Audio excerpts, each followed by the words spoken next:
Hello everyone, you are watching Wikipedia. In today's lesson, we will be dealing with the clause 1.8 of the general condition. So कल हमने discuss किया था 1.6 and 1.7 और आज हम discuss करेंगे 1.8 care and supply of the document. तो ये क्या कहता है जी?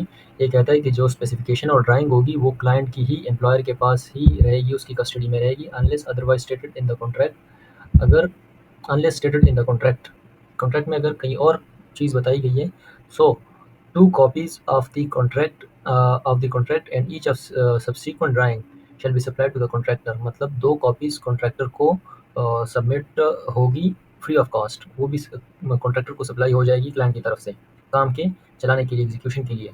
अगर इन केस कॉन्ट्रैक्ट में अदरवाइज कोई चीज़ मेंशन है, जिस तरह मतलब ये है कि 3 कॉपीज़ हो सकती है, 4 भी हो सकती है, जो भी इस तरह लिखा हुआ है तो वो फिर उसके हिसाब से होगी। लेकिन जनरल क्लास जो है वो डील करती है कि सिर्फ 2 कॉपीज़ ही उसको सप्लाई होगी।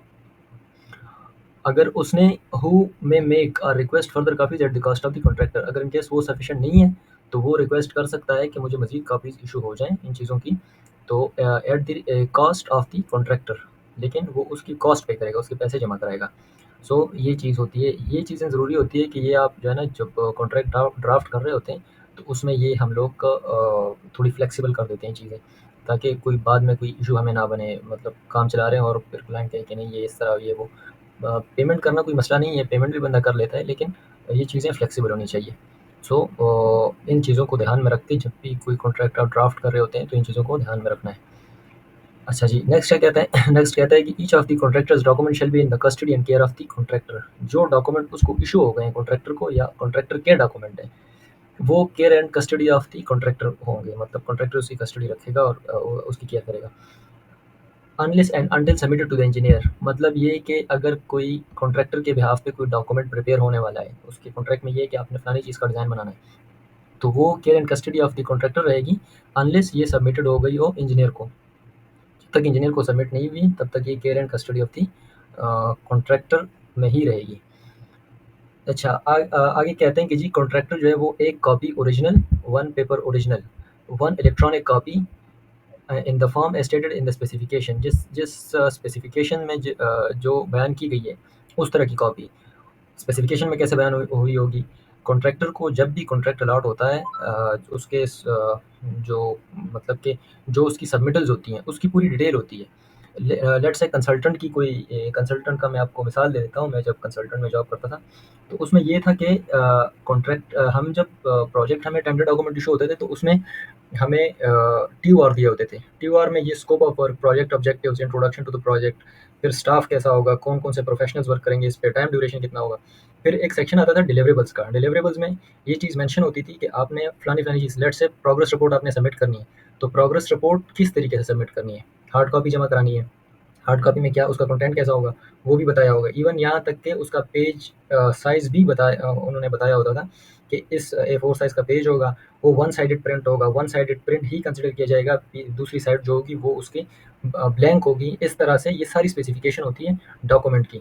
तो इसलिए इन्होंने कहा है कि in the form as stated in the specification, और इफ़ नॉट स्टेटेड, अगर इनकेस नहीं कहा गया, a form acceptable to the engineer, तो उस फॉर्म में होगी जो एक्सेप्टेबल टू द इंजीनियर होगी, जो कंसल्टेंट होगा जिसको जो वो मतलब इस चीज़ की वजाहत करेगा कि हमें किस फॉर्म में चाहिए डॉक्यूमेंट।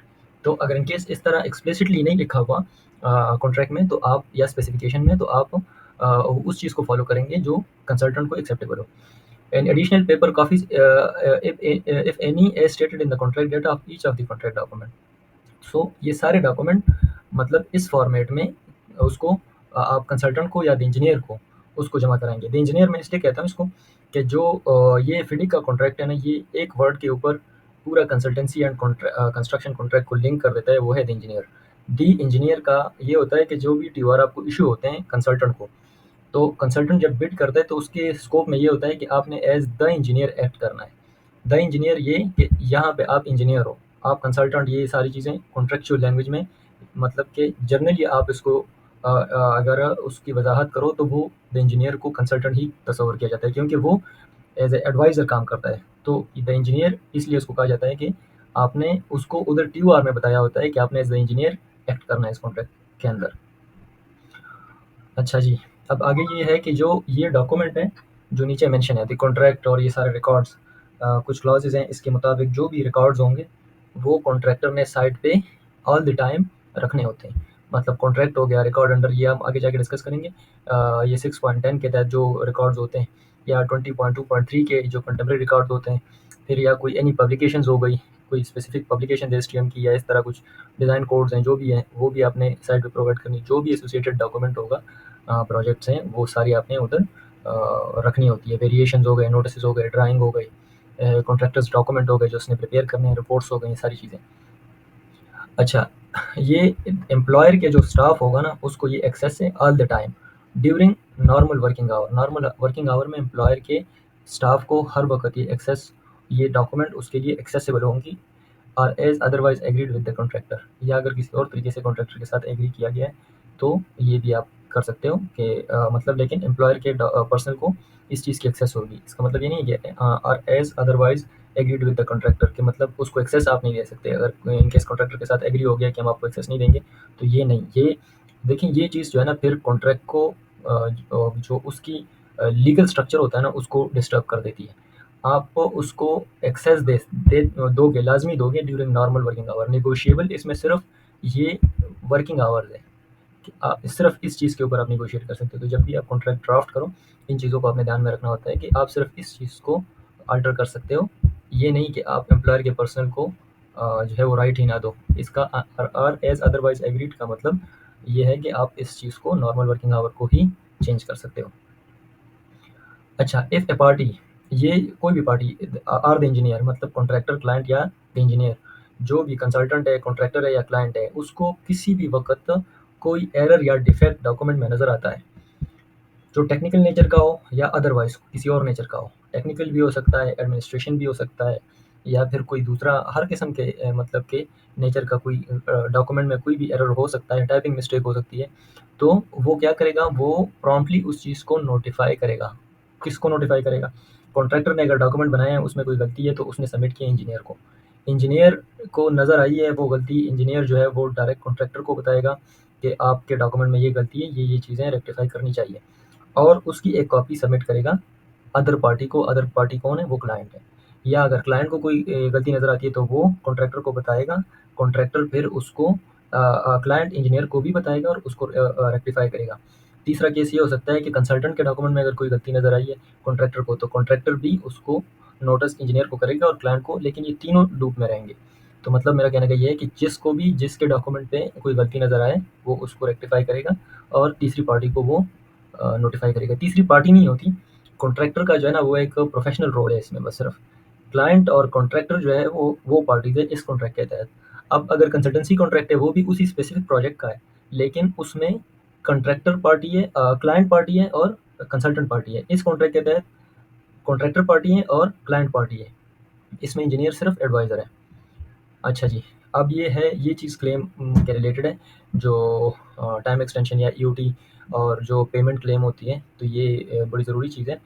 इसको समझ लें कि मतलब अगर इन केस डिले ड्राइंग और इंस्ट्रक्शंस, अगर इन केस कोई इंस्ट्रक्शन इंजीनियर की तरफ से लेट इशू होती है, या फिर ड्राइंग आपको सबमिट लेट होती है और आपका खर्चा भी बढ़ जाता है उस चीज़ के ऊपर, प्रोजेक्ट के ऊपर, तो उस सेंस में आप क्या करेंगे? इन केस ये है कि आपको ड्राइंग नहीं मिली इस एक पर्टिकुलर सेक्शन की जो जिसकी आपने कंस्ट्रक्शन करनी है, और आपकी उधर साइड पे मशीनरी भी है, आपके रनिंग एक्सपेंस हो रहे हैं, तो आप ड्राइंग तो आपके बिहाफ़ पे लेट नहीं है, लेकिन आपको खर्चा तो बढ़ रहा है उस चीज़ का, कॉन्ट्रैक्टर को तो कॉस्ट पड़ रही है। जब कॉस्ट पड़ रही है तो उसके क्लेम का प्रोसीजर क्या होगा? आप क्लेम कर सकते हो, नहीं कर सकते, तो ये चीज़ें हैं इसमें। अच्छा, यहाँ पे ये लिखा हुआ है कि कॉन्ट्रैक्टर जो है वो एक नोटिस देगा इंजीनियर को जब भी, whenever the work are likely to be delayed और डिस्टरप्टेड। इस चीज़ को समझ लें, whenever the works are likely to be delayed, जब उसको लगे कि काम डिले हो सकता है। लाइकली टू बी डिलेड मतलब कि डिले हो सकता है, किस वजह से? इफ़ एनी नेसेसरी ड्राइंग और इंस्ट्रक्शन इज़ नॉट इशूड, कि मुझे ये फ़लानी किस्म की ड्राइंग या कोई स्पेसिफिक इंस्ट्रक्शन इशू नहीं हुई कॉन्ट्रैक्टर को, to the contractor within a particular time. Within a particular time का मतलब ये है कि कॉन्ट्रैक्टर एक ख़ास वक़्त में और विच शैल बी रीज़नेबल का भी इसके साथ कंसिडर कर लें। एक मुनासिब वक़्त पे और एक ख़ास वक़्त पे वो क्या करेगा? इंजीनियर को नोटिस देगा कि मुझे फ़लाने सेक्शन के मैंने काम करना है और मुझे इसकी ड्राइंग्स चाहिए, या मुझे इस काम को करने के लिए कोई स्पेशलाइज़्ड वर्क है, उसकी मुझे मेथोडोलॉजी चाहिए कि मैं किस तरीके से परफ़ॉर्म करूँ, या जो भी मतलब इंस्ट्रक्शंस होगी इंजीनियर की तरफ से, या आपने कोई मतलब कि स्टील बांध दिया है, आप कंक्रीट करने वाले हो, लेकिन इंजीनियर उसके ऊपर रिमार्क्स नहीं दे रहा, क्या मतलब आपका काम तो रुका हुआ है, चेक रिक्वेस्ट साइन नहीं हो रही, तो ये चीज़ें डिस्टर्ब हो रही हैं, काम जो है वो डिस्टर्ब हो रहा है, काम डिले भी हो रहा है। तो मतलब ये है कि आपको इस तरह की कोई भी इंस्ट्रक्शन अगर नहीं इशू हो रही इंजीनियर की तरफ से, या आपको लग रहा है कि इस वजह से हो सकती है, लाइकली टू बी डिलेड, मतलब इस वजह से मेरा काम डिले हो सकता है, तो कॉन्ट्रैक्टर क्या करेगा, वो एक रीज़नेबल और एक ख़ास वक़्त में एक नोटिस देगा इंजीनियर को। उसमें क्या होगा, उसमें detail include the necessary drawings, detail उस नेसेसरी ड्राइंग जो भी होगी और इंस्ट्रक्शन उसकी डिटेल लिखेगा, of why and when it should be issued, कि कब और क्यों ये डॉक्यूमेंट मुझे इशू होने चाहिए, मतलब कब तक और क्यों मुझे ज़रूरी है मेरे लिए, वो भी रीज़न भी बताएगा। And detail of the nature and amount of delay और disruption likely to be suffered, और ये भी बताएगा कि द डिटेल ऑफ नेचर, जो मतलब डिले का की वजह भी बता सकता है कि इस वजह से डिले भी हो सकता है, और या मतलब इतने वक़्त के लिए अमाउंट ऑफ डिले भी, या डिस्रप्शन, ये सारी चीज़ें वो उसको इस एक नोटिस में लिख के उसको सबमिट कर देगा, इंजीनियर को सबमिट कर देगा। फिर क्या होगा, if the contractor suffers delay and or incur cost as a result of failure of the engineer to issue the notified drawing or instructions within a time which is reasonable and is specified in the notice with supporting detail, contractor को अगर delay पड़ रहा है उस वजह से, या उसकी कॉस्ट पड़ रही है, टाइम का भी, टाइम का इसलिए ज़रूरी होता है डिले, जो मतलब कि जिन्होंने थोड़ा बहुत काम किया होगा उनको तो समझ होगी, लेकिन जिन्होंने काम नहीं किया होगा तो उनके लिए ये है कि जो डिले है ये आपको इस सेंस में नुकसान पहुंचा सकती है कि जब आप एक ख़ास वक़्त में आपको जो टाइमलाइन दी गई है उसमें आप काम नहीं मुकम्मल करते, तो आपके ऊपर एक जुर्माना लगता है जिसको एलडी चार्जेस बोलते हैं, लिक्विडेट डैमेजेस। तो उससे बचने के लिए इसलिए आपने हर काम को प्रॉम्प्टली और हर इवेंट को रिकॉर्ड करना है, ताकि आप उस डिले से बच जाएँ। का जो टाइम लिमिट होती है वो सफिशिएंट होती है, ये नहीं कि उसमें काम मुकम्मल नहीं हो सकता। आपको कोई इस तरह से मतलब कि ट्रैप करने के लिए कोई वो नहीं होता।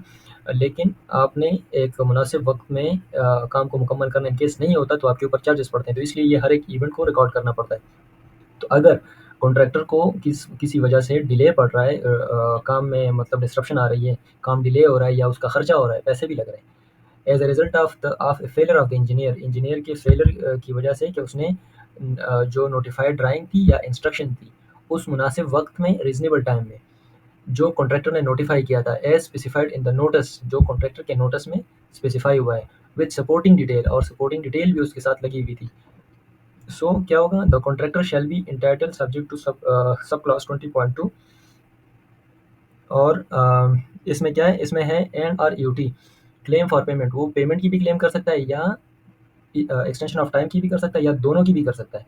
तो ईओटी फिर वो एक्सटेंशन ऑफ टाइम की भी कर सकता है एंड और payment of such cost plus plus profit, और वो पेमेंट की भी कर सकता है और कॉस्ट प्लस प्रॉफिट की भी कर सकता है कि मेरा इतना खर्चा हुआ है लेकिन मुझे प्रॉफिट भी चाहिए, जो हमने डिस्कस किया था कि 5% ऑफ द कॉन्ट्रैक्ट प्रॉफिट हो गया, 10% जो भी था। तो उस हिसाब से वो उसको पेमेंट की प्रॉफिट की भी वो क्लेम कर सकता है, इन तीनों चीज़ों की, एक एक्सटेंशन ऑफ टाइम है, एक पेमेंट है और एक प्रॉफिट है, तीनों चीज़ों की। तो ये इवेंट्स इसलिए रिकॉर्ड करना ज़रूरी होता है एक एक्टिव माइंड के साथ। ये एक माइंड मैपिंग होती है, इसकी माइंड मैपिंग इस तरह से कि आपके ज़हन में पूरा एक स्केच बनाओ प्रोजेक्ट का कि इस हिसाब से इसने चलना है। अच्छा जी, अब ये तो आपने समझ लिया कि कॉन्ट्रैक्टर को इस चीज़ से पैसे और ये पेमेंट और ये एक्सटेंशन मिल सकती है, लेकिन अगर आपका एक छोटी-सी गलती भी आपको इस पैसों से महरूम कर सकती है, वो आप क्लेम नहीं कर सकेंगे अगर इन केस आप इन चीज़ों को फॉलो नहीं करेंगे जो नेक्स्ट पैराग्राफ में लिखी है। क्या है जी? वो ये है कि however, if and to the extent that the engineer failure was caused by an error or delay by the contractor, ये चीज़ जी, इसमें लिखा हुआ है कि अगर इन केस जो इंजीनियर का फेलियर है वो कॉन्ट्रैक्टर की किसी एरर की वजह से या डिले की वजह से पेश आया है। किस तरह पेश आ सकता है?